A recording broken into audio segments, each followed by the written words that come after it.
Hi, welcome back to One Word a Day. I'm Sophie. I'm your guide into the world of Chinese.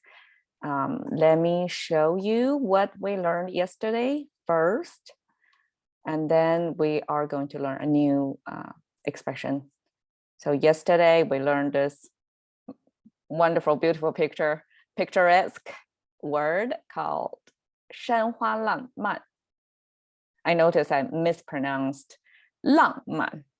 Actually, it's a 烂漫. It's a little bit difficult. Both of them stop as an, not ang, which is more deep in the back sound. It's a 烂, not 浪. Okay, but all my life I've mispronounced it. So 山花烂漫 means it's colorful and spread out, kind of a super bloom scenery. So today we're going to learn, I forgot to highlight this one, 漫不经心. 漫不经心. So yesterday we talked about the word of man related to water spilling over the rim. Means overspill, right? Means then it's diffused. It's not in one contained container. It's spread out across different directions. And so we use that meaning to extend it to, okay, it's neglective. It's like you're not focused, you are diffused, literally in your focus. So that's the word 慢 in this context. It's about your attention, diffused. And 不, we had that before. Simply negate. We can say no or not in this case because it's describing an action, so it's not. 惊心. Okay, 惊. We had this word. I forgot because it's been a while, but in the original meaning, it's related to thread, right? So this zigzag kind of structure on the left means something thread, something tangled or untangled. Original meaning is warp, like warp, weft. Oh, no, this is a warp. This is weft. So we have warp going this way, right? And this means like the thread, it doesn't mean the thread coming from like a vertical way anymore. It extends the meaning into something passing through. So original, it came from the thread passing through the fabric in a certain direction. 经, okay. 心, we saw this one before, right? 心. This is coming from the image of heart and with three vessels, going out.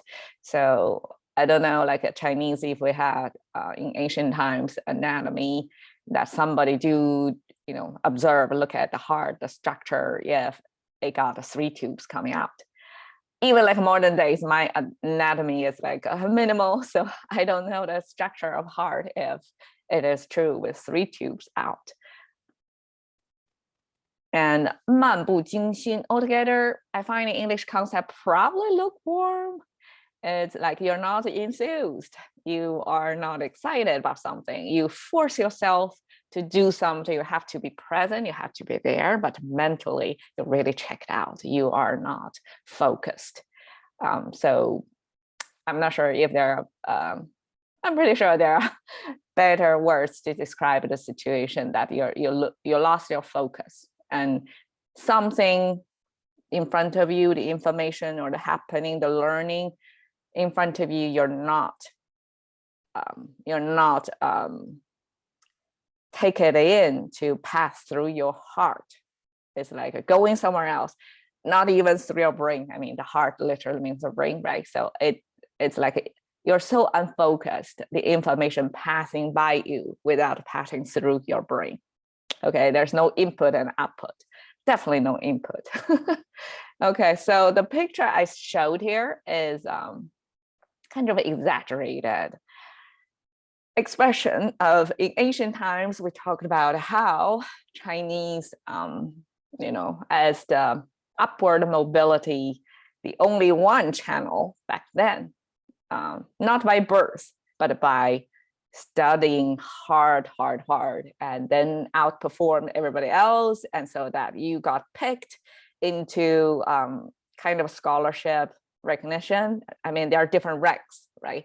Depends on how good you are, how like your top 1% out of how many, right? So the bigger the base, that means the rarer you are in your talent level, decided by a committee or somebody who reads your output, your article. Like if you can express your thoughts written so beautifully, reasonably, build your arguments, things like that, and then you're going to go up tall, far. So that's the context. So the young man, mostly at the time, I mean, women at the time didn't got the opportunity, very rarely got the opportunity of being educated and read, write, express their thoughts. What a difference. And mostly young men spend their early years, 1 decade, something like that, to read on the classics of Chinese to try to outperform, right?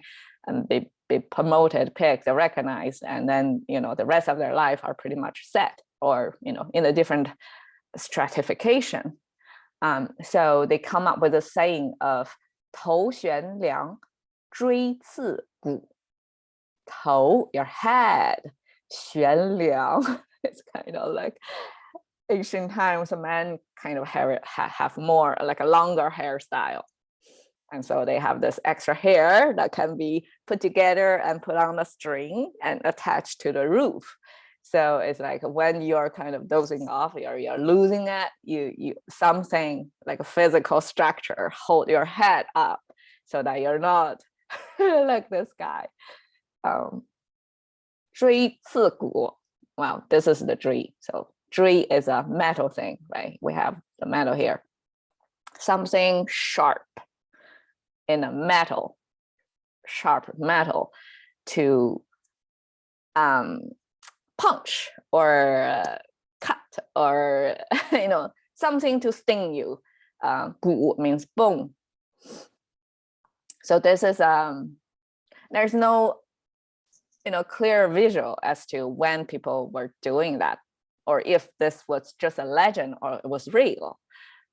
Students back then have to spend a ton of time in front of the books, try to memorize, right? Memorize all things. And when their brain just couldn't take it more, or they're just overworked or something like that, they come up with this device to express how hard they tried to even like a self-torture like that. And this is a funny expression to show that this guy totally loses it. Like even if his hair was detached, of course that wouldn't happen, but it's like you couldn't fight against your sleepiness. You simply checked out. Like this device of poke yourself with a sharp metal when your head falling down or whatever, when you were sleeping, falling asleep, try to prevent that.